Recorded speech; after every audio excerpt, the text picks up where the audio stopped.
There's an infinite number of universes out there. In many of them, there is a podcast by us. In one of them, it's good. Please enjoy. Do you ever have any of those Doritos, which are like the Russian roulette Doritos? Yes, and you get that spicy one, and you're like, oh man, this isn't very spicy. I was not game to try that. Because for me, that would be a gunshot. I would have that one spicy chip, and I would cry and cry. I would lose. But yeah.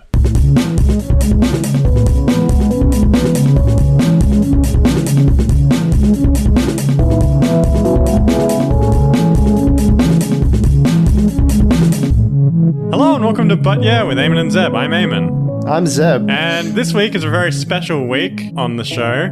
But first I just want to mention that you can find our Facebook group on facebook.com/groups/But Yeah, the But Yeah podcast appreciation group. And we'd love to have you in it because we really like that you listen to the show and we want to create a real cool space for you to come hang out in. We want to interact with you. We want to chat. Especially we want you to come add answers to our polls that we do every week based on the episodes. So the other week I did Snow White and the Seven Dwarves is definitely an allegory for, and we got some great answers. We got 7 girls who refused to date Walt Disney, which is... This is great.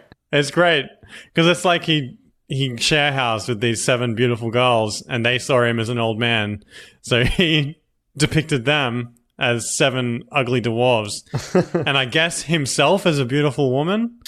Oh, okay. So he's Snow White. I didn't actually think of it that way. The other thing we had was I put up what are some better naming conventions for coffee and popcorn sizes? And we got very small, not small. You give me one of those not small coffees. Wait, are they the big one? That's the big one. Okay. Not smaller than small. Yeah.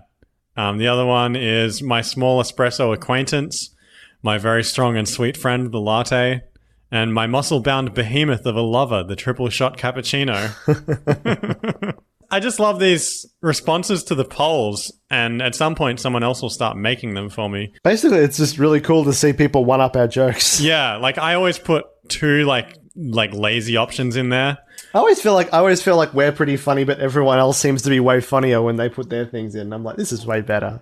Oh, hell yeah. This is way better. Yeah. I just wanted to mention that. Sorry if you don't like us mentioning social stuff. We'll get back to the work now. While we're at it, we also have an Instagram. Totally come check it out. We've been putting clips up, little segments of past episodes that we thought were pretty good. So if you are on Instagram and interested in that aspect of it, totally come check us out there too. That's at But Yeah Pod on Instagram, at But Yeah Pod on Twitter as well. Come and chat.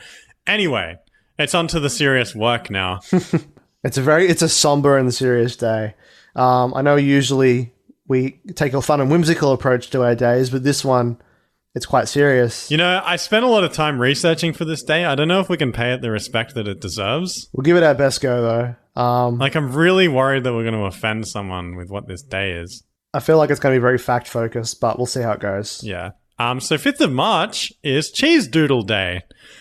And if you don't know what that is, let me read a little bit of the copy from daysoftheyear.com. You might think that you don't know what a cheese doodle is, but you have almost certainly seen them around. A cheese doodle is a rather colloquial way of calling those baked cheesy snacks that are sure to leave your fingers bright orange. Sold as crisps, for a bit of cheesiness to your lunch, you can't go far wrong than picking up a packet of these tasty morsels. Just try not to eat too many. Thanks, daysoftheyear.com. So essentially they get some cheesy treats and then inflate them full of air and then crunch them up. Man, I love those cheesy treats. Not just cheese doodles. Well, I've never really had cheese doodles. I've had like cheese, like we have the cheese rings is the big one I've enjoyed in my childhood. Yeah, we've got twisties in Australia. They're not cheesy puffs. They're close enough. They're not puffy. They're real dense. They're dense. They're like... You'd choke on those, but a cheesy puff, you'd breathe it in, which is worse. You know what? Really? I know exactly why neither of us have any of these right now, but I really wish we did, because I want some. I think they're just American, aren't they? No, you can get them. They're just generic puffy cheese logs. Man, I wish I had some right now. That'd be a great, like, trying cheese doodles live on air. Yeah. It's cheesy and it's crunchy. I used to have the cheese rings. I loved, like, putting them on each finger and then chewing them around so that they were kind of like a flat tire. Yeah. And then eating them. That's how I ate my cheese rings. All right. Do you want a bit of history surrounding this day? Yeah. So the inventor of cheese doodles is not entirely clear. The date when exactly the first appeared isn't easy to find. Usually food historians will attribute this bite-sized treat to one of two inventors. Either one, Edward Wilson, and or Clarence J. Schwabeck. I'm guessing that says, but I don't know the language, who worked at the Flakal Corporation in Wisconsin around the 1930s. I like to think that they both, like they were, wait, did they do it together or were they competing? They both worked at the same company. Yeah, one of those came up with that and the other one stole that. I mean, that's something controversial. So this company actually specialized in making flaky pet food. Oh. But created what was called corn curls with a K at the start of each word. Oh man, that's perfect. That's like K's the rule of comedy. You want to have a K in it. They knew it was hilarious. As a for humans snack and applied for a patent in 1939. God, I hope they included that this snack is for humans. It's like, for humans. We at the Flakal Corporation have created the perfect snack for humans. Why do you sound German? We are a human company who create snacks for humans. This is human food. Human food. The snack was commercialized in 1946 by another company, the Adams Corporation, who straight up must have stole their shit. But like, wait up a minute. You reckon like that's... Like with pet food, it's just called, like, this is cat food. Yeah. This is dog food. It's never got a name of a specific food. Is this just that they were trying to... Like, what if we did this for humans, though? And they tried to apply the exact principles that have been applied to pet food to humans, and that's why we have chips. Yeah, pretty much. They should be called human food, but that name didn't stick for some reason. I guess humans like not being dehumanized. I mean, if aliens visited our world and wanted to, like, figure out what to feed humans based on what they eat the most, it would probably be like chips are human food. Even though we would die if we only ate that. Yeah, I don't know. Some people eat it. I don't know. Some people eat lots and lots and lots of chips and not much else. So there's a lot of history here. I'm just going to go through it, I think. The second most commonly cited inventor is Elmer Candy of New Orleans, Louisiana, around 1936. Today's Elmer's Fine Food still sells cheese doodles under the name Cheewees. Gross. Gross, which I've never heard of, but I bet someone in Louisiana could tell me that they have heard of. Tweet us at ButYeahPod. Cheese doodles are also... Oh man, this is a mouthful. Are you ready? Yep. Cheese doodles are also known as cheese puffs, cheese curls, cheese balls, cheese puffs, cheese poofs, cheesy poofs, and sometimes corn cheese. Corn cheese? Corn cheese? Ew. Gross. That sounds gross. No wonder they don't call it that very often. Wait, do you reckon they grow it like corn, but it's cheese? Yeah, I guess. I guess they have corn chips. Yeah. I never think of any of it as corn, though. It doesn't taste like corn to me. No, it's weird, hey, that we don't think of it as associated with actual corn, but it really is. It's like dried corn ground up into a powder and then baked. Weird. So they are made by a mixture of hot corn through a shaper and then dusted with that distinctive cheese flavoring. Without cheese, it's often referred to as puff corn. Different flavorings available include honey and salt, but the most popular type worldwide has to be the cheese-flavored versions. Give me some of that plain corn puff. I want some plain puffs. Plain corn puffs. Oh, man! I'm on a diet. I'm only going to eat the plain ones today. I'm only diet cheese puffs. No sugar. I want something crunchy, something that has a good texture to it. Is that just prawn chips? No, prawn chips don't really have a taste. And they're just styrofoam texture. Wait, is the plain version just styrofoam? Oh my god, is that what those packing peanuts are? Imagine if like that's actually their inspiration. That someone was just like, man, these are real. They have a good crunch to them. I love the look of these forbidden snacks. I wish I could eat them. Available in all sorts of shapes and sizes, pounds and pounds of this tasty and easy go-to snack are made every year and shipped across the world. The hungry snack lovers everywhere. Pounds and pounds. So only like a limited number are made every year is what I'm gathering from this. Yeah, pounds aren't meant like that's not a lot. Pounds and pounds, small amount. So if you've ever eaten these, you should know that they're extremely rare and you probably shouldn't have. I guess that's why we haven't actually had any. Yeah, I haven't seen these little suckers in a while. Because they're rare. Like, I like to think every now and then when you're eating other chips, there might be one of these in the bottom, like a Tazo. Yes. Oh, it's a rare cheese puff. I'm like, no, that's for my collection. They come in their own individual little chip bag, like kind of like a full-size chip bag, but it only has one chip in it, and you go, eat that one chip. So do you want to know how to celebrate these cheese doodles, though? Is it... You put them into okay, so this is what you do. You know those crackers, little party poppers? Mm-hmm. You get a real big one of those, fill it with gunpowder at the bottom, much like you do with a small one, but, you know, for the size of a whole bag of cheese puffs. And go, and then rain down cheese puffs all over the room. That's a lot better than the suggestion, which can essentially be boiled down to eat. Eat the cheese puffs. And then also eat with friend. Eat with frond. Eat human food with frond. So I think that covers Cheese Doodle Day. But I want to leave you with a comment on daysoftheyear.com down the bottom in the comment section no one ever posts in, from Steven, who says, I hate cheese doodles. They get my fingers orange and dusty. I would rather have a good snack called a gummy candy.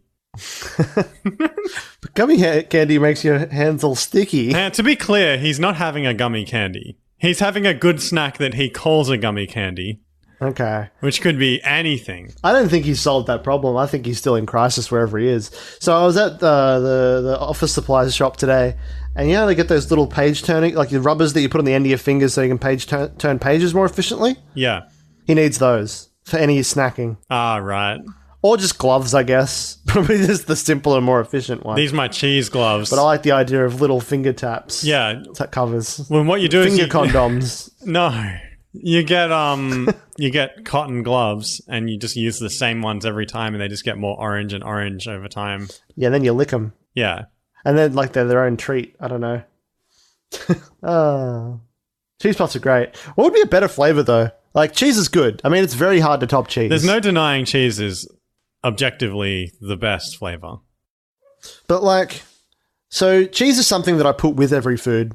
But in terms of things I put on every food, what do you think of garlic puffs? I don't think I can give that one the okay.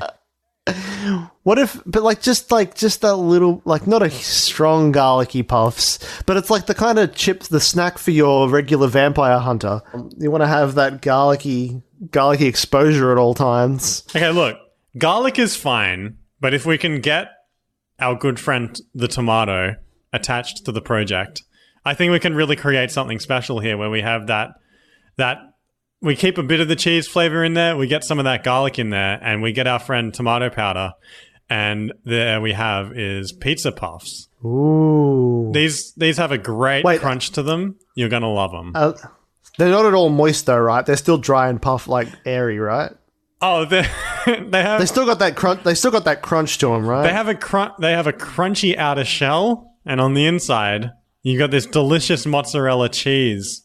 It's boiling hot, perfectly melted, and it's just like, I've never eaten one, but I imagine it's what a gusher candy is like. It just sprays all through your mouth with this delicious pizza flavor. Okay, I've got an idea, a similar idea. I like that. But how about, okay, it's a specific kit. It comes with their hollow cheesy puffs, or their hollow plain puffs, and it comes with a little injector needle. And you superheat the cheese, and then inject the cheese into the puffs. I mean, like fondue, you know what I mean? I guess you don't eat it right away, though, because that would actually be agony. Actually, scrap the puff part. Just injecto cheese that you can put into more food. You want to put more cheese inside this food? Fill it with cheese. Yeah, but this is... I'm sick of putting sauce on the food. I want to put it in the food. Okay, so you need, like, food needles. Yeah, food needles. This is a terrible idea. I don't want those. No, it's amazing. It'd be beautiful because you're gonna just imagine. Just sometimes the food's too warm and you want to go the opposite direction. You want like a nice cold thing, like some cold tomato sauce, but you want it inside the warm food so that when you bite through the agony heat, it's like, ooh, it's not boiling hot inside. I can't think of any example foods, but I'm sure it would be very relevant. Mainly just pies. I get it. You want to like do weird surgery with your food. What if a cake was inside out? The icing's on the inside because you inject it after. What if instead of dipping chips in dip, you get the dip, it's like a solid object, like it's cheese onion biscuits that taste like cheese onion dip, and you dip them in a plain salt dip. I hate it. I don't want any. And then you're like, backwoods chips. Nom. Yeah, I really hate going to Zeb's parties. He's always got these weird snacks. Partake of the meat tub? They take a lot of effort to get any result out of. And they're real salty. You're like, what's this ice cream? I'll try it. No. This is pork. And what's it? Like in like a cone. Here you go, little boy. Here's a cone of delicious treat. Yeah. Did I tell you my ice cream cone story? No. I was at McDonald's trying to get myself one of those delicious ice cream snacks to go with my lunch. And while I was waiting for my meal with my ice cream cone, they made my ice cream cone, like just while that was cooking, handed it to me, and then a little boy and his father rocked up waiting for their meal. And the little boy saw my ice cream. He obviously wanted one, but they'd already ordered. And then when they handed me my food, they handed me a second ice cream cone because they made it again without realizing. So I was standing with my food and my 2 ice cream cones, one in each hand, staring down this boy who obviously would have wanted an ice cream cone. And I was like, Like you looked at the kid and he looked at you and you went, oh, just shoved both in your mouth. Pretty much. I sort of like mentally like telepathically spoke to the kid like, I'm sorry, I literally can't do anything for you. It would be too creepy to give you my spare ice cream. I'm worried about how society would view me. So yeah, I ate 2 ice creams that day. That's good. So speaking of 2 ice creams, let's go eat more than one in the ad zone.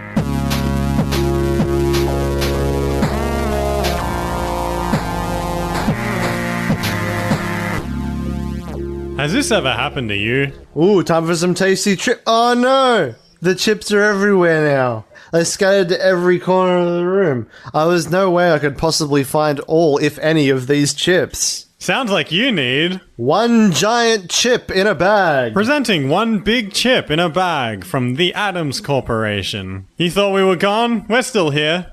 Making large chips. There's so many things you can do with it. You can eat it at a dinner table, like regular food.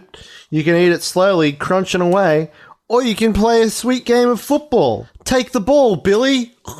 And now, in a range of flavors. Cheese. Bacon. Corn. Large. Licorice. Screaming head. Regular. Now I can find all my chips, because there's just one. Thank you. Thanks. One large chip. The Adams Corporation is not responsible for any pets killed by giant chips.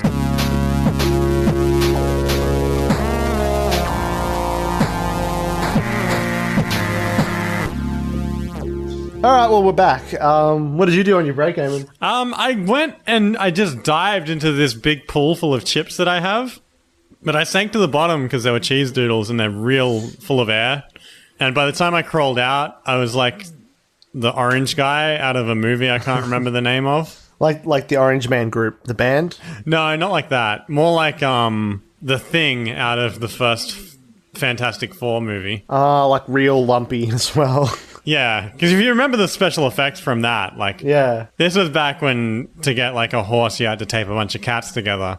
This was just a large man covered in Cheetos dust. Man, apparently that was an awful suit. Like, apparently it was so sweaty. Superhero suits in general seem awful because they're always lycra. Yeah, and like you couldn't go to the toilet in some of those outfits. Well, I mean, they're designed for superheroes who have strong bladders and taut, dry skin. Yeah, but what if you lose? Because like when you die, you void your bowels. You don't want to do that in a lycra suit. That's not at all a good idea. It protects your dignity because no one can see it. It just sort of gets lumpier. But imagine the guy who had to open that sucker up. You said you weren't going to do poop jokes. I don't know. It came up. I think this is just your personality. I don't know. I have many personalities. Depends on the occasion, quite frankly. Hey, we decided not to do that day. We didn't. Just to the audience, no. Sometimes podcast recording can be very difficult and requires multiple takes. We did have a whole other podcast we recorded that was awful. So we replaced It wasn't awful. Well, it wasn't cheesy puffs. It wasn't Cheese Doodle Day, that's for sure. It wasn't cheesy puffs. We pretend that there's only one day every day, but actually each day has many days. It's kind of a clinical disorder that days have. Sometimes they have a bit of an identity crisis and they think they're more than one day. For clarity, we were originally going to do Multiple Personality Day, March 5th. We decided not to do that because, one, we really wanted to respect the day, and two, we wanted to do a fun episode. Those two things don't always mesh together, so we decided to instead do Cheese Doodle Day. We decided we wanted to bring the real facts. And also, Cheese Doodle Day is a very important topic for a lot of our audience, I think. I think it's important for the future in the world. Like, we're looking at what's happening in Europe at the moment with all of the snow. How long before it's cheese doodles? What? What if there was a cheese doodle hurricane? What if that happened? What if in the future the cheese corporation, instead of like having to sell their chips, what they do is they start injecting it into the clouds, so it rains cheese doodles, and then they charge you based on your exposure to the cheese doodles. This is a flawed product design. Especially if they're the giant cheese doodles that I've been hearing about. God, I love those new giant cheese doodles. You just get one big one in a bag. My house! Yeah. I think the more natural way that this horrible hurricane happens is the Elmer Candy Company in Louisiana grows so large that they start venting the cheese dust into the atmosphere, and they just start naturally forming these large cheese doodle lumps in the sky. Yeah. Kind of like what are those big ice friends that fall from... Like an iceberg? No, not icebergs. What's an ice friend, then? Those little ice things that form in the atmosphere. Crystals? Hail. Hail. Okay, so cheesy hail, puffy hail. Yeah, bad hail. It's looking a bit orange out there today. Well, make sure you wear your goggles. And your gloves so you don't get your hands all cheesy. Yeah, that's the thing everyone's worried about, is being seen as someone who has cheese dust on their hands. So, like, make sure you wear your cotton cheese gloves. I love the future. Or a hurricane could just whip through the place and just blow them up everywhere. Kind of like a Sharknado situation, but cheesy puffs. Yeah, that's not good. Oh, no. Like, then an intrepid group of heroes will have to, like, fight back against the cheesy puffs, which... I guess it's kind of like that... What's that movie? Noisy with a Chance of Meatballs or something. Cloudy with a Chance of Meatballs. Yeah. A kid's movie. It's kind of like that, but exclusively cheese puffs. Yeah. It'd be a disaster. It would actually be a disaster. Like, it would wreck things. Oh yeah, just because something's food doesn't mean it's not horrible. Like, it would, like, get in your eyes.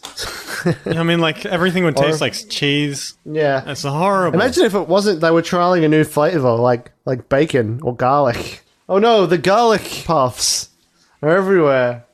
And then that's how they get rid of all the vampires, finally. That's how we confirm they're real. They all explode. Wait. Can you taste that? Is that... Something tastes soapy. Gross. I hate that taste. Hello and welcome to the Tired Podcast, a show within a show where we tell you a new thing not to eat every time we do the show. We don't do it every week, but every now and then we do. And thanks for joining us. It's important. This is a PSA. So, in Pennsylvania, this is from PennLive.com, a worker was fired for eating company property and now can't get unemployment compensation. Do you want to take a guess of what they were eating? Oh, you know, you like office supplies, pens, staples, you know, the usual stuff, right? Yeah, well, that's pretty close. She worked in a grocery store's deli department, so she wasn't eating paper at least. Like making little origami food and then like, nom nom nom. But no, she was eating like French fries and things like that. A Commonwealth court agreed Friday in ruling that Margaret Peoples isn't eligible for compensation now that she's unemployed because they fired her, I guess. Judge Michael Wojcik noted in the state court's opinion, Peoples worked for the Ross Market for 3 years before she was canned in December. A Ross manager testified that he saw Peoples eating French fries in the back kitchen. He asked what she was doing, and Peoples replied that she was sampling the food before she sold it to customers. Pretty fair. Like, is that a reasonable explanation? It depends the range of quality this food has. I mean, you can make claim it's an ethical thing. Like, it's like, I'm making sure the food's okay. I'm like the taste tester guy that eats the food before the king does. and then gets poisoned. I'm testing the food, Jeremy. You want me to send it out without checking it? What is wrong with you? Checking it for poisons. We've got Gary here working the fryer, and you know what he's like. I've told you to fire him. He does them, like, sometimes he does them crispy. Sometimes he does them, like, all soggy. What am I supposed to write on the envelope for what this is? What if I write soggy Devon, but it's actually crispy Devon? Get your shit together. So they checked surveillance footage and found that she had been eating chicken wings without paying for them at least once before. I ate chicken wings one time, Jeremy.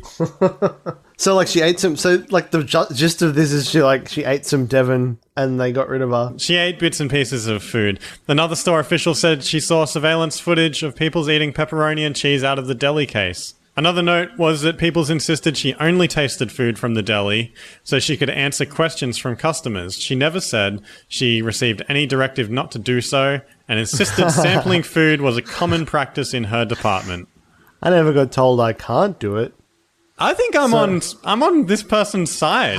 I'm kind of on that. Like, I can see the reasoning. Like, I imagine in every supermarket they're all eating it all the time. Oh, always. Like, you look away from a supermarket worker, they're eating for sure.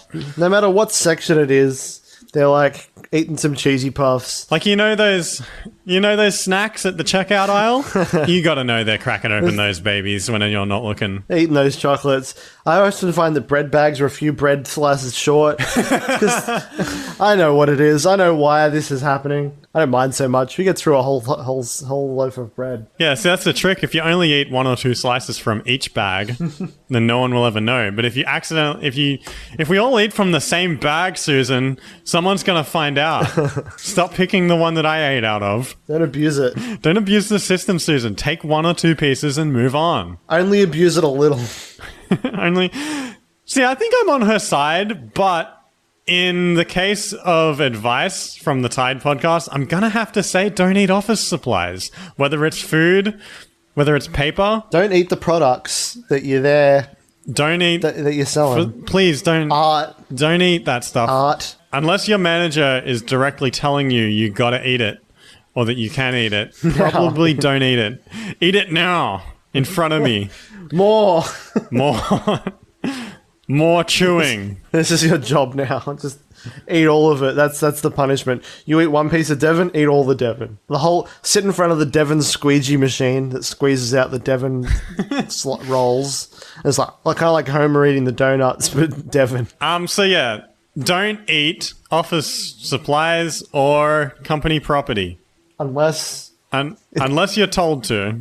You're allowed. If your boss walks in and tells you to eat that stapler, you better damn well eat it, because that's how you get the good jobs. That's how Elon Musk fought his way up the command timeline. Kept eating staplers. It's such a power move. You walk in, you give your business proposal, and then you eat a whole stapler. It's like that whole thing where when the cops interrogate you, they have the food there, and it's like if you don't eat the food, you're guilty, but if you do, you're not guilty. But it's like an office meeting, so you eat the stapler or you eat the ruler or something like that. Keep eating all their pens. I'm not guilty. And everyone in a higher up position has already eaten a stapler. They know. Like, I mean, that's how you get there. They're just sitting there. They're not judging you. They've been there. They've been where you are. They understand. In fact, let's reverse this whole argument. If you work in an office supply store, get a stapler, walk up to your boss and eat it. And you know what? They'll nod. They know. They'll be like, you've passed the test. So I think we'll make an exclusion for business supplies. Don't eat food. Don't eat food from the grocery. That's bad. You'll get in trouble for that, because that's a food and health safety thing. Like, you might infect someone by touching their food, but do eat the stapler when you walk up to your boss's desk. It's a power move. I cannot recommend it enough. But yeah. So thanks for listening to the But Yeah podcast. We're glad that we can keep you around this long. Even though it's like kind of a lighthearted day, it's not really that important. It still is important to humans to have crunchy snacks that they can enjoy and share. Have a good one. We love you.